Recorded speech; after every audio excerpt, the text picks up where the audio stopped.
Kidding? Just one shot? They're not all zombies, Doug.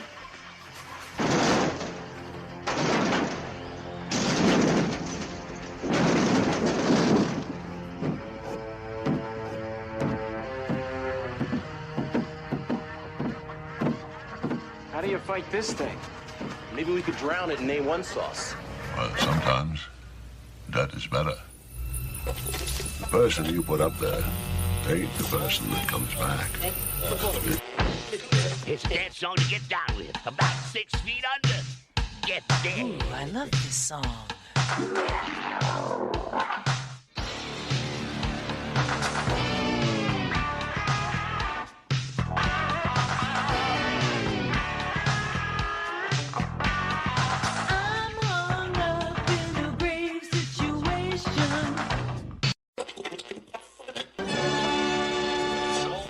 And now we come to the thrilling final episode of our radio drama. Hello and welcome to episode 173 of the Rotten Views podcast. Hopefully you guys all had a great Christmas and hopefully you guys have a great New Year's. We are doing one last, is it a Christmas movie or isn't it a Christmas movie, to end off the year here at the Rotten Views podcast. It's going to be a fun one. Me personally, in my opinion, is all aboard and like up front. I believe it's a Christmas movie, and I'm going to argue that it's a Christmas movie because it has Christmas themes in it. Is it a traditional Christmas movie? No, of course it's not. But it's still under the Christmas theme and, fits certain brackets in the Christmas style movies. And I know it's already after Christmas, but, it's the end of the year. I feel like, with this last couple days after Christmas, we can still watch a few Christmas movies, especially this one because it's on the line of being a Christmas movie and just being a strip action movie. So hopefully you guys will enjoy this episode. But I hope, Santa was good to you guys. I hope you guys got spoiled. Hopefully you guys got everything you wanted, and if not, hopefully you got a bunch of gift cards or money to get whatever you do want. I know sometimes this time of year is not a really good year for everyone. I know personally, I like the aspect of spending time with family and a nice home cooked meal and all this other fun stuff. I'll be honest, the present side of things, I don't really care for too much. I don't really care to get gifts. I'd rather people spend money on things that are more important. Like getting me a gift is not important. And the aspect of me trying to find that special gift for someone, like I put a lot of pressure on myself to actually find a gift that someone's actually going to want and like and need and not re-gift down the road. That puts a lot of pressure on me, and I hate that aspect as well. But of course, then you have the joy of, getting your child some gifts, or a bunch of gifts in our case, because she's spoiled. And same with the animals. Getting them a bunch of gifts and just seeing them, personally my dog just ripped through all the gifts, and you pretty much give him a new gift and it's broken within the hour just because he's a Roddy and he just likes to destroy everything, but that's fine. But seeing my daughter play with the gifts is a really good feeling to see that she can actually find her something that she actually enjoys. And hopefully she'll play for more than a month. Well, if she doesn't, it is what it is. So we can just re-gift it later down the road because she loves to take her toys that she doesn't want anymore and donate them to other people. So it's a great feeling as well there. But enough of that. I appreciate everyone who's been here throughout the whole year, the last couple of years. It means a lot to me. And I'm glad that the podcast keeps growing and growing. And it means a lot to me. And I do honestly appreciate it. I'm not really good with these kind of words and sentiments and all this kind of stuff, but it means a lot, and thank you for coming back each and every week. If this is a new episode for you guys, or your first episode, I appreciate you guys coming here. If you guys could hit that subscribe button or follow button, depending on wherever you listen to, I appreciate it. If you could leave a review, if you're on Apple or iTunes or whatever it is, or if you want to leave a 5-star review on Spotify, or a 2-star, 3-star, I don't care, whatever stars you want. Do whatever you feel is needed. Or if you just want to go over to the YouTube channel, hit that subscribe button, leave some comments down the videos, share the videos with your friends, your families, your coworkers, your pets, whoever. I appreciate that all as well. There's a lot of content over on the YouTube channel. We were doing live streams over there. I took a little bit of break just for the holiday season. We will be coming back fresh with some more videos. We got the weekly gaming video coming out every Wednesday, old episodes of the podcast. I'll be doing some live streams of the podcast probably at some point in time over there as well. And if we get a big enough following, maybe we'll do some other podcast related streams like Q&As or just watch alongs or something. I don't know what it's going to be yet. Probably watch alongs, probably that'd be like something on Discord, but we'll get that all set up. And I'm looking forward to this new year and everything that comes with it, and a bunch of more episodes of the podcast, a lot more artwork, and a lot more game views. So hopefully you guys will be here for that. And I appreciate you guys very, very much. It means a lot that you guys keep coming back each and every week. And thank you. We'll get right into the episode at hand, where we're watching Die Hard from 1988. I think this might be one of the longer movies we've done for the podcast. It's got a runtime of 2 hours hours and 12 minutes. We're watching on Disney Plus, of course. Usually my movies I like to keep around the hour and a half mark because I feel like an hour and a half movie is a good time for a movie, even though 2 hours and 12 minutes, not that big of a deal. But nonetheless, we are going to get this movie started. If you guys don't know about the podcast, like if this is your first episode, I'm going to be talking about this movie from start to finish and hitting all the points in between that catch my interest. So if you guys don't want to be spoiled on a movie that came out in 1988, feel free to pause it now. Go check it out on Disney Plus if you have it, or you can probably buy a cheap copy at Walmart for like $5-10. But if you guys do that, hopefully you guys will come back to the podcast because I need you here. I appreciate you guys being here. And if you guys aren't worried about spoilers, just hit that play button, listen to me talk about the movie as best as possible, and hopefully we'll have a good time here. But yeah, apparently the initial release date for this movie was 1988, and it came out July 22nd. It's distributed by 20th Century Fox, and it has a budget apparently of $25 to $35 million. It was apparently, I didn't know this, adapted from Nothing Lasts Forever, which I had no idea about that. Of course, and then there's a couple, sequels and whatnot. The director for this one was John McTiernan, who also did Rollerball from 2002, which has a whopping 3.1 on IMDb. He was also the director for the 1987 Predator, and he also was the director for the 1993 Last Action Hero, among others, of course. One of the writers for it as well was Roderick Thorpe, who did pretty much all the Die Hard movies. He did Die Hard 2 for 1990. He did Die Hard with a Vengeance for 1995. He did Live Free or Die Hard from 2007, where he was the writer on all those ones as well. Also, this movie on IMDb has credit two other writers, one being Jeb Stewart, who wrote The Fugitive from 1993. He was also the writer for the 1995 Just Cause, and he was also the writer for the 1989 movie Lock Up, starring Sylvester Stallone. That movie is amazing. I love that movie. We'll probably do it for the podcast here at some point in time, because I enjoy that movie a lot. Also, we also have Stephen E. D'Souza as one of the writers. He wrote Commando from 1985. He was the writer for the 1982 48 Hours, and he also was the writer for the 2003 Lara Croft Tomb Raider, The Cradle of Life. I forgot that was even a movie, to be honest with you guys. I just thought it was a video game series. I forgot that there was an Angelina Jolie movie to go along with that gaming series. That's been a while. I haven't watched that one in a long time, and I probably won't ever revisit it, to be honest with you guys. But a quick synopsis of this movie. A New York police officer tries to save his estranged wife and several others taken hostage by terrorists during a Christmas party at the Nakatomi Plaza in Los Angeles. It's an action thriller. Like I said, it's 2 hours and 12 minutes. The tagline is, "It will blow you through the back wall of the theater." It's apparently rated R as well. Also, apparently one of the goofs in this is apparently several times during the transmission with the two-way radios, characters interrupt each other, which would be completely impossible given that the type of radios they were using. You can't cut each other off. You gotta, actually complete what you're saying and then wait for the other one to go. And I always, never talk about the actual actors in these movies, but starting in the new year, I might actually break down the main actors, like the main 3 or 4 in the movies, and talk about what they've done. But you got Bruce Willis, you got Alan Rickman, and then the other one I'm going to jump to is Reginald Val Johnson, which is Carl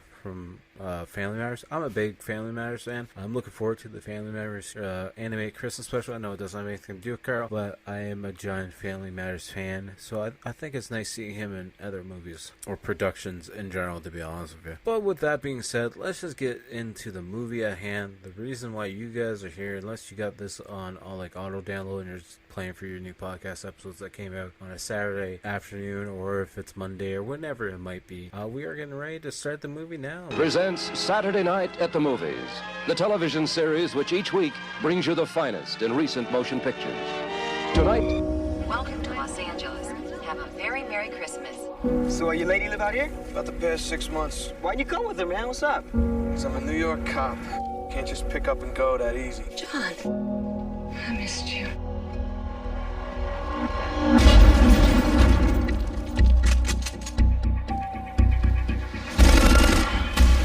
Walk out of here or be carried out. But have no illusions, we are in charge. Think, damn it, think. We've got a fire alarm. I thought I told all of you I want radio silence. Sorry, I didn't get that message. Mayday, terrorists have seized the Nakatomi Plaza. This channel is reserved for emergency calls only. Do I sound like I'm ordering a pizza? Possible crane call. Check the area and confirm. No signs of disturbance, dispatch. Welcome to the party, pal! really think you have a chance against us, Mr. Cowboy? Yippee-ki-yay. You hang in there.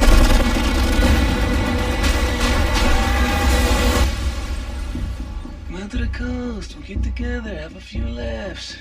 Get right into it with that nice 20th Century Fox logo that pops up, and the movie, starts off with a big, I don't know what the type of plane is. I don't know anything about planes. Well, we just see the plane landing, and then we cut inside where we see, just a couple guys sitting there, just relaxing as the plane's touching down. And of course, one of them being Bruce Willis, John McClane's character. And the guy's like, "So you don't like flying, do you?" He's like, "Well, what gives you that idea, huh?" Then we see the planes stopped, and they're getting their legs out of the overhang, and the guy knows that Bruce Willis' character has a gun holster, and he's like, "Don't worry about it. I'm a cop. I've been doing it for 11 years. That's fine. Don't worry. I'm not going to shoot you. I'm not going to go crazy. Not today, at least." And then we see the title credit, Die Hard, popping right up as we see, people getting their baggage off the conveyor belt, and we hear Christmas bells going off in the background, kind of like one of those Christmas charity people, by the sounds of it, just shaking their bell looking for donations. And I don't know how people can argue that this isn't a Christmas movie or a movie that's themed around Christmas. And then we cut to this nice fancy establishment where Takagi is getting everyone's attention, and he just wants to congratulate everyone for the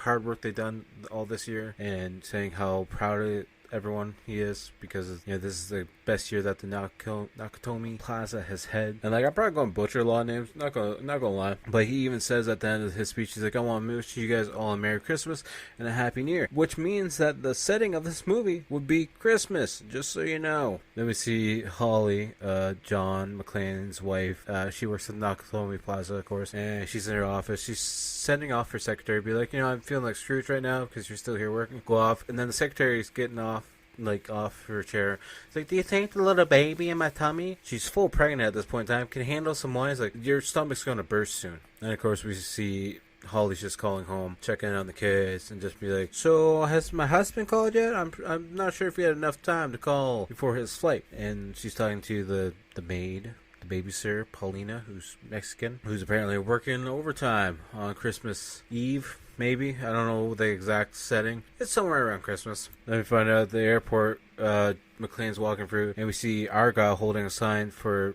John McClane. He's like, "So I'm John McClane, so what's going on here?" He's like, "I don't know, you tell me. This is my first time driving a limo. What are we doing from here?" And then the next thing we know, we see Argyle driving the limo, and McClane's sitting up in the passenger seat. It's a limo. You could probably relax in the back somewhere. We also find out through the conversation between McClane and Argyle that apparently McClane still lives in New York for the last 6 months, and Holly's been living in LA for the last 6 months. So they've kind of been separate, but not separate at the same time. It's funny then, while in the limo, Argyle puts on some tunes, and it's Run DMC's Christmas in Hollis, and McClane's like, "Don't you have any Christmas music?"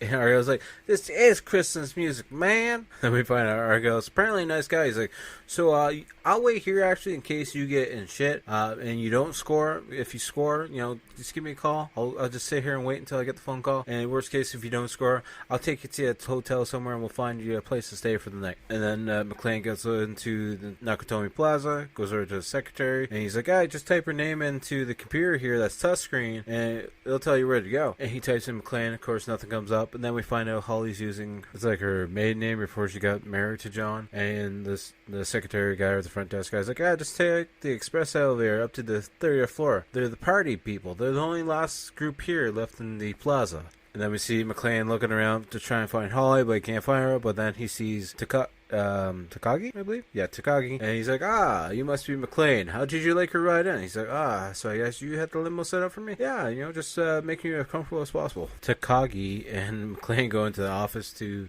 talk about some things, and then we find one guy's at the desk. He's like, "This is the closest phone." And he's just like covering up his nose and stuff. He's like, "Yeah, you missed a little bit there, actually, buddy. You got a little bit of white stuff still on your nose." And then Holly walks in the room, and she's like, "John, you actually made it for once in your life." And out of nowhere, the cokehead guy's like, "Show him the watch." And she's like, "I will there." He's like, "What, you embarrassed? It's a Rolex. Just, it's for all your hard work you've done. Just show him the Rolex. Let's do it. Just show him the Rolex." And then we have McClane washing up in a private washroom with Holly there. And she's like, "So, this all happened so fast. Where are you staying?" Because apparently he didn't set up to stay with her. He was staying with someone else who retired her. And she's like, "Make it easier. I have a spare bedroom if you want to, stay with me and the kids.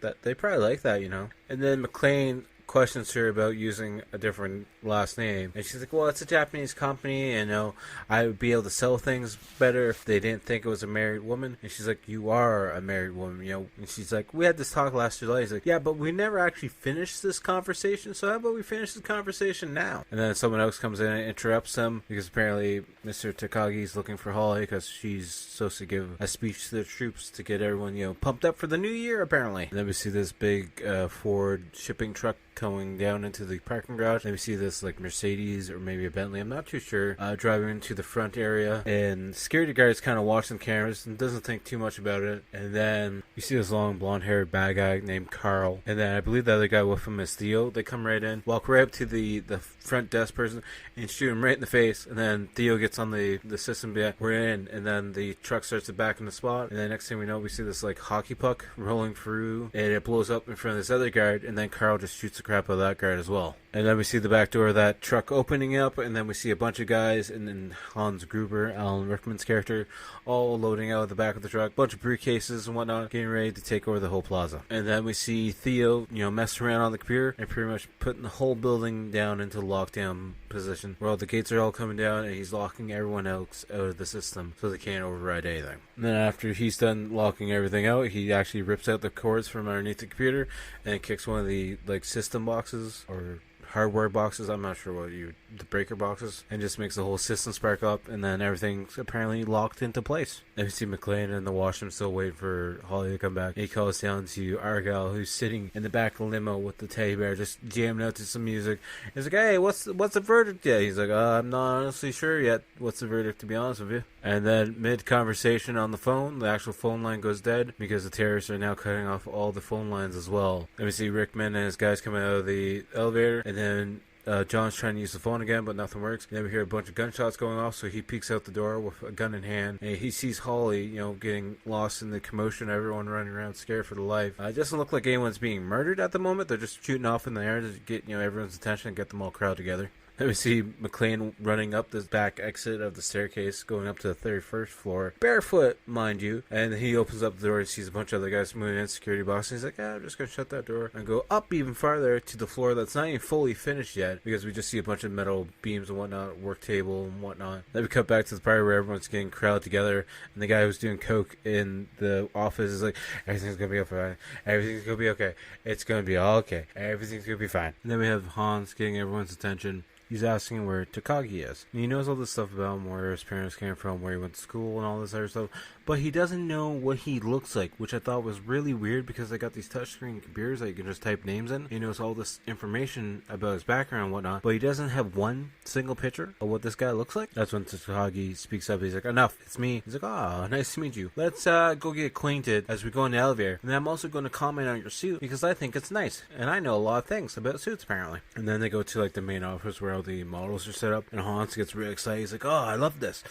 We see so much detail in these little models. It just makes me feel like a kid again. And of course, McClane's trying to sneak into that room as well as he's slowly closing the door. He's like, so there's some guys in here with guns. And then Hans takes Kagi over to Theo, who's trying to hack into the computer system. He's like, I don't have these access codes to this system. I don't know how you want me to help you. And apparently Hans wants a code because he wants the $640 million worth of Vera bonds that are in the vault down below. Then Takagi's like, what kind of terrorists are you? And Hans just laughs. He's like, who said we were terrorists? You're silly. We're not terrorists. What are you talking about? And then Hans is like, please give me the code.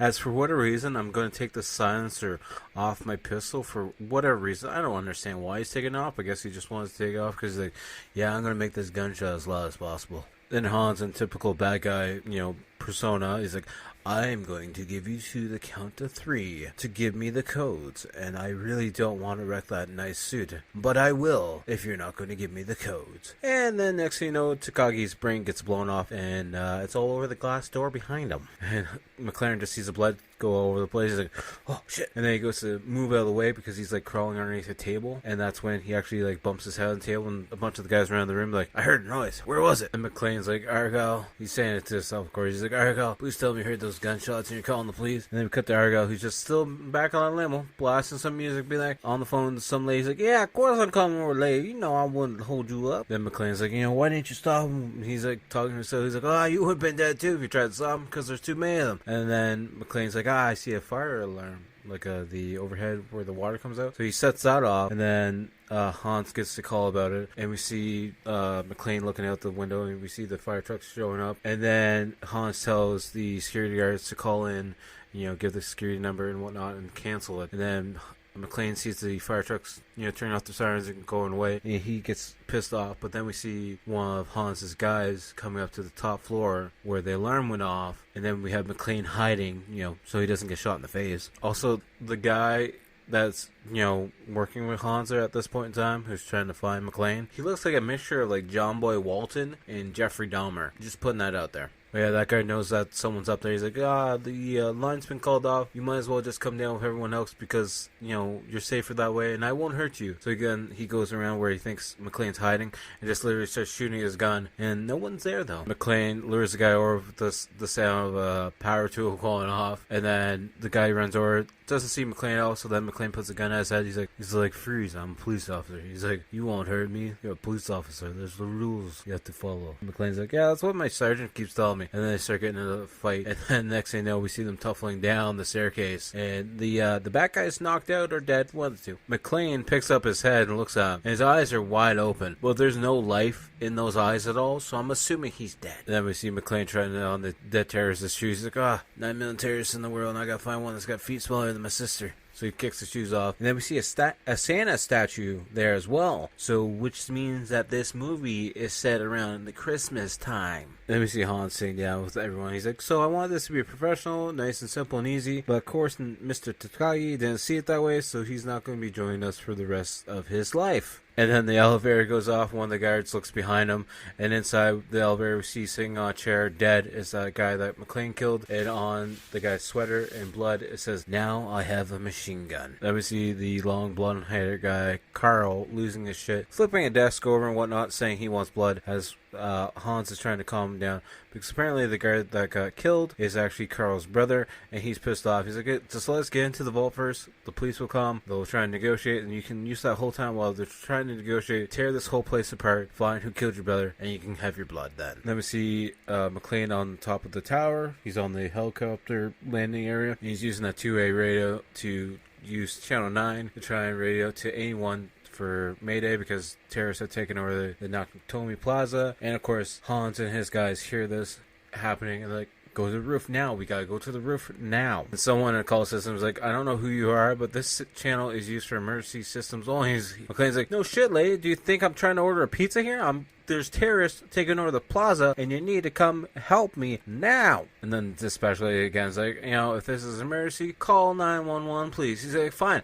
report it. Just get the goddamn cops down here and arrest me now. And then Hans's guy starts shooting at him, so he has to try and run to find cover. So then the dispatch lady's, see if there's an officer on duty that's nearby that can just drive by and check it out. And that's when we then see Sergeant Al Powell, Reginald Vell Johnson himself, Carl from Family Matters, in a little convenience shop, picking up a bunch of Twinkies or something. I'm not sure what it is. He's got a whole handful. He's got a whole paper bag full. And then as he's leaving the little convenience shop, his radio goes off, and he's dispatched to go check out the Nakatomi Plaza just to see how things are going. And we couldn't find out he's pretty much just down the road from it because he literally just throws his food into the car, doesn't even drive the car yet, just walks away from the car a little bit, looks down the road, and we can see the whole plaza from where he's standing. And then we see McClane having a shootout on the roof, and then he finally shoots the door handle and lock off a door, gets into like a maintenance part of the building, and then starts heading through. And then next thing you know, we see him like jamming up a fan, industrial fan, to get through. And then as soon as he just gets his feet through, they start shooting at the fan. The fan starts going off, so then he takes down an exit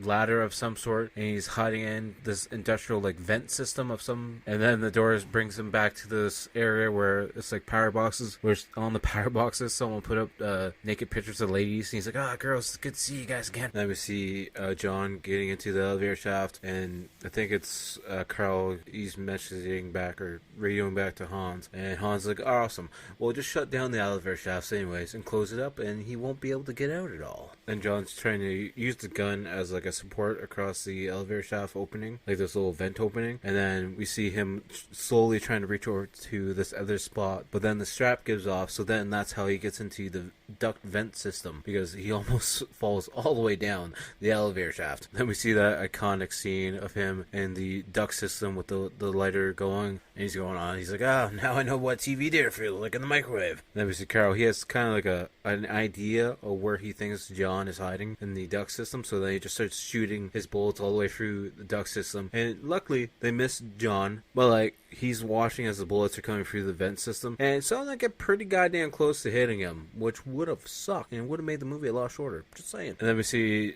John's finally out of the vent system, and he's looking down through the window, and we see Sergeant Al Powell, Reginald Vell Johnson, with his cop car showing up and driving around the center system of the building. And he's like, "Who's driving this car?" Stevie Wonder, because he's not actually stopping at all. He's just driving around in a circle. And then he finally stops the car to go talk to the head desk person, but they don't want anything to do with him. And pretty much is like, "Evening, officer. What can I do for you? Can you please go away, please, officer, please?" Then the person at the main desk is like, "It was a false alarm, officer. This whole system's got bugs all in it. I swear it's here. You're here just because this whole system's just got one big bug in it. And it just keeps happening over and over again. I'm sorry to waste your time." And then when John starts taking a chair at the window trying to break out the window, but it's breaking it a little bit, but it's not fully breaking it. And then two of the other guys run into the room, and then there's a little bit of a gun shootout between the two of them, or the three of them, I guess you should say. And then we see John hiding underneath the table for cover, and one guy's standing on top of the table. And he's like, "Next time you have a chance to kill someone, take it." So then John starts shooting his gun straight up, and it's hitting the guy in like thighs in the man area by the looks of it, or at least close to it, which will be very, very painful. And then once he's done that, John's looking back out the window again, and we see Reginald going back to his vehicle and Rio in being like, "Yeah, everything's okay, it's just a false alarm." And then once Reginald's back in his car, John actually throws a guy out of the building, the guy that he just killed, and he lands on the windshield of the car, and Reginald just starts freaking out and driving in reverse to try and get to safety. And then we see a bunch of police cars showing up to Nakatomi Plaza. They're, a little bit ways down the road, so then they get shot at. And then Hans is just talking to all his guys. He's like, "It's just a little bit of inconvenience. We knew it was going to happen sooner and later. It's just happened a little bit sooner than we had hoped. That's all." And then we have Hans talking to John over the two-way radio. And that's when Hans is like, "You're pretty smart for a security guard." And John's like, "Wrong answer. You want to play Double Jeopardy, where the answers actually mean something? Because your answer is wrong." And then we see Thornburg, who works with a newsroom, and he's trying to get a newsroom truck so he can go to Nakatomi Plaza to get the news on what's happening at the plaza. But no one really wants to help him or give him a news truck at all. And then Sergeant Powell gets done talking to McClane, who's giving them a rundown of what's going on, how many hostages they have. And then Dwayne T. Robinson, played by Paul Gleason, who I totally forgot about, shows up, and he's like the main head FBI agent by the sounds of it. And Gleason's character is like, maybe he's one of the terrorists inside there. Are we sure we should be able to trust, quote unquote, Roy, John McClane's character? And then we have a shot of Argo, who's in the back of the limo still, partying up with that bear. And he's got the TV playing, and the news report is going on about how a group of people have taken over Nakatomi Plaza. And he's like, "Oh crap, that's where I am." Then we see the whole police force, squatting up and getting ready to pretty much just rush into the plaza. And then everyone else sees it's happening because they're setting up big spotlights for whatever reason. And then the main front desk guy is setting the security gate alarms to shut everything down. And then we see Argyle trying to get out of the underground parking lot, but everything's locked down as well, so he's freaking out a little bit. And we see the team getting ready to go through the back door. There's 4 of them on a 2x2 foundation. And then Theo's watching the camera system, letting the guys inside know what's going on. And then we see gunshot coming out of the top window, and it's shooting out the spotlights. And Val Johnson's like, they're shooting out the lights. And then Gleason's like, they're shooting out the lights. And the group in the back is trying to then take a welder or a saw of some sort. I can't really make it out because I was looking away quickly, but they're trying to break the door open, like to cut it open. And then the guys inside start shooting them, take out pretty much those 4 guys. And then we see a big LAPD SWAT truck coming in. And then we see the bad guys loading up the service elevator to go up top with some rocket launchers of some sort. Then we see that SWAT truck trying to go up the stairs to take out the ramp to just go right through the building. It gets stuck on the railings, and then they shoot the rocket out, hits the truck directly on, and pretty much blows it up. Hans tells them to shoot again, and they shoot the truck again with another rocket, and it officially is blown up into pieces now. Then we see McClane up in the top where he's setting up his little home base. He's taking a computer chair, he's got some C4, and he's putting an old school monitor on top, and just shoots it down the elevator shaft, and we see the whole elevator shaft exploding upwards, and then he's watching it as it's exploding, and then he has to jump out of the way because the fire goes all the way up to where he is. The explosion was so big that it kind of blows out like the bottom of the building. We see a bunch of smoke coming out as well, and then you have Gleason's character being like, oh, holy shit, and then you have Thornburg's character, the news reporter guy, being like, please tell me you got that on video. Eat your heart out, News Station 6 or whatever. Then Sergeant Al Powell's talking to John on the radio, and then Dwayne takes over. He's like, listen here, I got a bunch of people covered in glass because of your explosion. We don't need your help. And John McClane's like, well, by the looks of it from up here, you aren't in charge at all, so how about you just, screw off and put Powell back on, because I'd rather talk to him than talk to your dumbass. Then we had Cokehead Ellis, who's like, hey, can I talk to Hans? I got a deal for him. I know you're not here just to steal some money out of purses, but you know the guy who's screwing things up upstairs? I can get him to you. Just trust me. Then we have John talking to Al, and they're discussing their family life and whatnot. And then Hans comes over. He's like, yes, Mr. Officer. Should I call you John McClane? I have someone who wants to talk to you, a very special someone. And you think they're going to put on his wife, but no, they just put on Ellis. And he's like, Ellis, what have you told them? What are you doing here, Ellis? And he's like, well, they want to talk to the LAPD, and they're not going to be able to talk to the LAPD until you stop doing what you're doing, okay? And then Ellis is like, so, John, they want to know where the detonators are, or they're going to kill me. Do you hear me, John? They're going to kill me if you don't tell them where the detonators are. He's like, yeah, I heard you. I don't care, Ellis. And Ellis, because he's so cooked up by his mind, he thinks telling Hans that he's good friends with John is going to, give more leeway. But John's trying to be like, Ellis, just tell them you don't know me, because you don't know me. I just met you tonight. And Ellis finally realizes, like, oh shit, he is actually going to kill me. He's pulling out the gun now. And then we hear the gunshot go off. And Gleason's character is all pissed off. He's like, at Pal, he's like, see your man just let another guy die in there. If he would have kept his mouth shut or cooperated with Hans, he wouldn't have been dead. And Hans radios down to talk to the police officers. Powell goes to talk to him, but then Dwayne takes over the radio. And apparently Hans is requesting that there's a bunch of people that are captured right now in prison that he wants released all over the world because they're arm dealers for him. And he wants them released so he can work with them. And then Hans is checking out Theo, and apparently there's one left to drill out because he's drilling out into the system. And he's like, yeah, you better be right about this last one because he's going to need a miracle. And Hans is like, it's Christmas, Theo. Of course it's going to be a miracle. Don't worry about it. And then we see the FBI showing up, and it's two agents named Johnson. And one's white, one's black. He's like, no relations. And then Dwayne's like, yeah, I'm the guy in charge here. And the one John's like, no, not anymore, you're not. Then we see Hans checking some stuff, and he sees the wires are all cut. And then he jumps down in front of John. He's like, please don't shoot me. You're one of them, aren't you? You're one of them, aren't you? He's trying to pretend that he's one of the people in the office that actually work in the building. And John actually falls for it, though. And Hans tries to take him to the roof, but McClane's like, no, we're not going to the roof. They got people all over the place. We're not going there. You want to stay alive? You stay with me, then. Then we have John and Hans having a cigarette together. Of course, John doesn't know it's Hans. And then he's like, so, I know you don't work for Nakatomi Plaza, and you're not one of them, so what are you? And then John's like, I'm a New York cop, actually. And Hans is just like a big shocked look on his face, like, a New York cop? What are you doing here? Then McClane's like, so Clay, because that's the name that Hans gives. He's like, shoot a gun? He's like, well, I was at a retreat once with, the little things with the red paint. You shoot them. Seems kind of silly now, probably to you, but yeah. So then McClane gives Clay or Hans a pistol. And then as McClane's walking away because he wants Hans to follow him, Hans pulls a pistol out on him. And then Hans tries to pull the trigger a bunch of times on the pistol. And McClane's like, oh, no bullets. You think I'm stupid? And a few of Hans's guys actually come up through the elevator, the stairway. And then there's a gun shootout between all of them, and then McClane has to go run and hide for cover, and then one of the other guys is running after him, and McClane literally shoots out his knees, and it looks very, very painful. And during the shootout, Hans tells Carl to shoot the glass because he realizes or remembers that John McClane's got no shoes on, so it's going to be a little bit harder for him to get around the area if there's broken glass all over the place. Carl throws one of those hockey pucks that blows up and makes like a big giant smoke grenade, and that gives John enough time to get out. And then we see Hans picking up a suitcase or a bag. He's like, look, Carl, we're back in business. We got the detonators. And then Carl just gives him an evil look because he wants death. He wants to kill McClane for killing his brother. And we see John like crawling his way into what looks to be a washroom as he's leaving a giant bloody trail behind him because his one foot is just gushing blood the whole way because of all the glass that's inside of it. And as McClane's pulling the glass out of his feet, he's talking to Al Powell. He's like, so why you got like flat feet? Like, why are you not on patrol more often or doing whatever? And he's like, well, I had an accident. He's like, I wish you're driving. I'm not surprised. And we kind of find out that Powell had an accident where he accidentally shot a kid, and he's not been able to draw his gun on anyone else ever again, because he apparently did that by the sounds of it in his rookie year, or close to his rookie year, so it's been pretty much something that he's carried with him his entire life. Then we see the FBI, and they're talking to some construction workers because they want the power cut off to the whole building, and Hans is all excited because if they shut off the power, that's going to break that last lock that they need to get through to the system. And then the guy who's in the sewer, or in the manhole cover that can turn off the power, is actually one of the guys from the Burbs, like one of the neighbors from the Burbs. He's like, yeah, I can cut it off down here. And then his boss is like, no, shut up, you can't cut it off from there, shut up. I believe his name's Wall, and he calls in to like someone else. He's like, so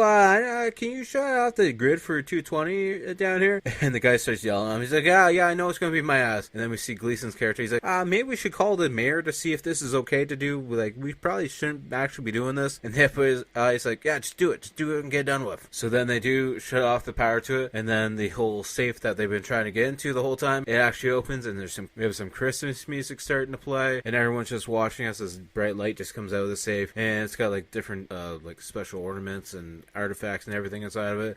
And Hans and Theo are just so excited to go in and start picking through everything that they're going to take. And then Agent Johnson calls in for some air support cover. He's like, yeah, I want them on their way in 5 minutes. And yeah, I want them fully loaded with weapons to blow everything up, please. And then we have John radioing down to Powell. He's like, so I need you to do me a favor. It's not looking too good up here.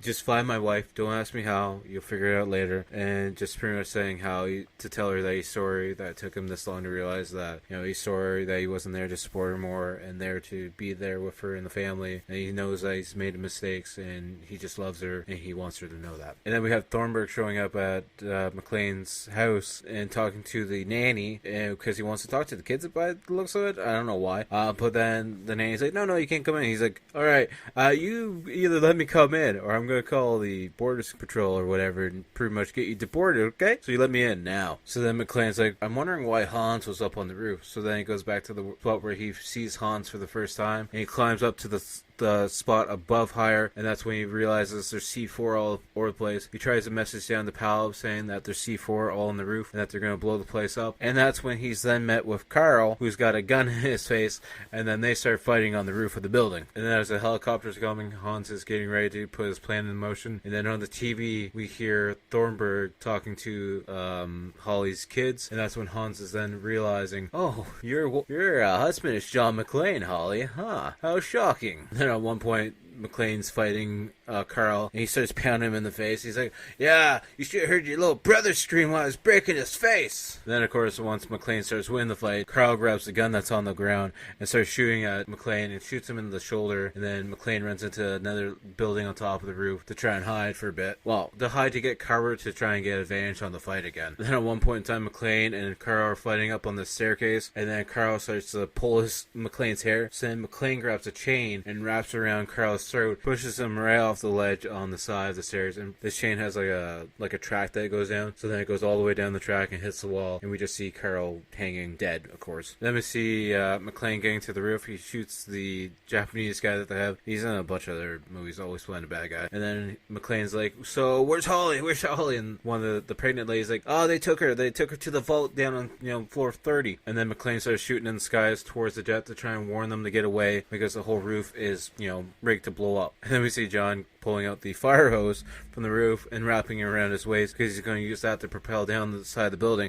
And he's like, John, what the fuck did you get yourself into? What are we doing this for? Then as he's standing on the ledge, he's like, I promise I'll never ever think about going on a tall building ever again. And then that's when Hans is getting ready to blow the roof, as well as the Johnsons in the helicopter getting ready to snipe at McLean. And then as soon as he jumps off, the whole roof blows up. We see McLean banging up against the window, and then he uses his feet to push off the window. Finally shoots his gun enough times to break the window as he's coming through with his body, and then the whole fire hose goes off the roof, and he's like, oh crap, I'm still attached to it, as he's trying to unattach himself, as the hose is hanging off the side of the building, weighing him down more. And then Gleason's character sees the helicopter blowing up, and it had both the Johnson agents in it, and he's like, well, I guess we're going to need some more FBI agents, huh? Then we see Argyle. He sees Theo bringing out a van out of the back of the box truck that they brought in earlier on, and he sees them using, it's a medical van, looks like an ambulance almost, and then so Theo's backing that up to the door to escape out, and then Argos is like, you know what, I'm going to ram my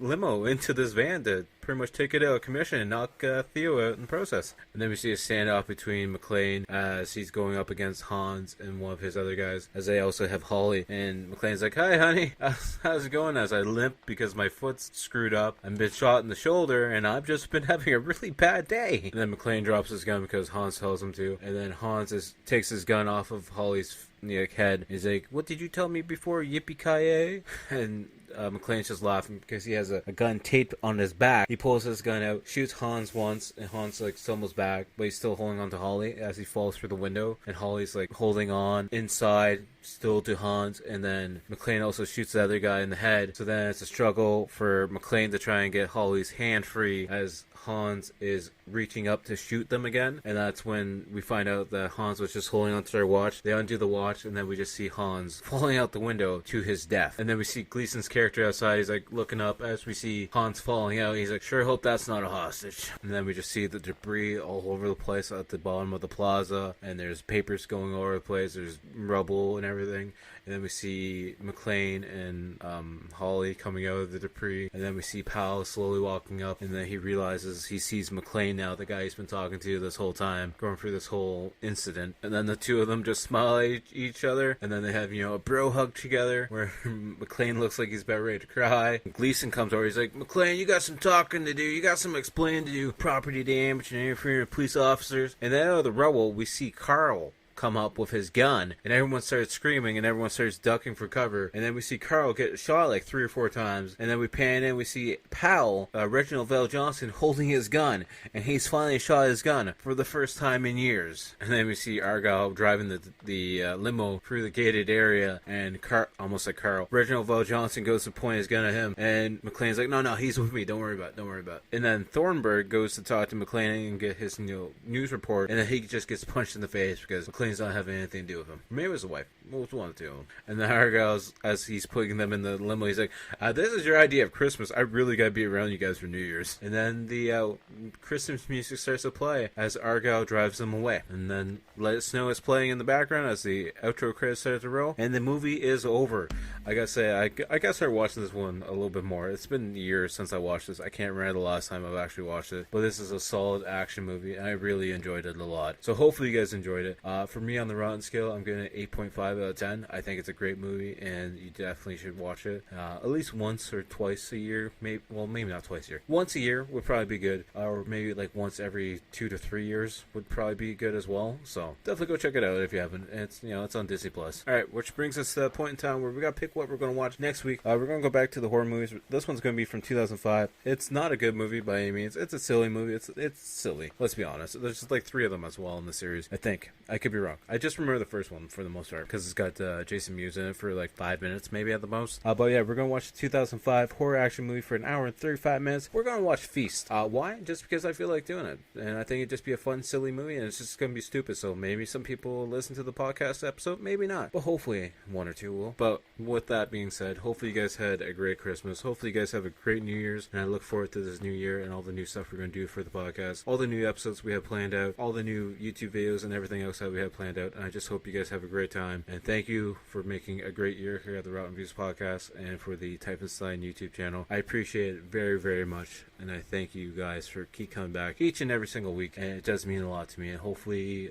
this new year will mean like a bunch more new listeners, just a bigger community of awesome, like-minded people. That's what I'm looking for, and hopefully it'll happen. We'll just take one day at a time and take 1 week at a time, and we'll just do what we can do and go from there. But with that being said, make sure to check out the outro band, Toronto-based horror band, Blood Opera. All the links will be down below. Definitely go check them out. Check out their Etsy shop to buy some cool merch. And then if you guys have some free time, go check out all my links below as well. You can follow me on all social media accounts at Typhonstein. The main things being the Instagram. We have the X, Threads. We have the Facebook page, and then the main thing that we have is the YouTube channel that we're pumping out a lot of new content. We have the shorts going on there as well. We have the weekly game video dropping every Wednesday. We have old episodes of the podcast as well, and then we are also doing live streams on there. We got the occasional live stream on Twitch, but I've been live streaming a lot more on YouTube because I enjoy it, and hopefully you guys will check out those live streams as well. Subscribe to that channel. Once we get 1,000 subs on that channel, going to give away some free artwork to 1 or 2 lucky winners, and we'll go from there, and we'll just keep growing that page. So until then, I'll talk to you guys all later. Like I said, have a great New Year's, and I'll talk to you guys later. Peace. We'll never be able to rest in peace again. and so the dead will rise up and take over the earth, and you've got to get to Dunwich. You must reclose those gates.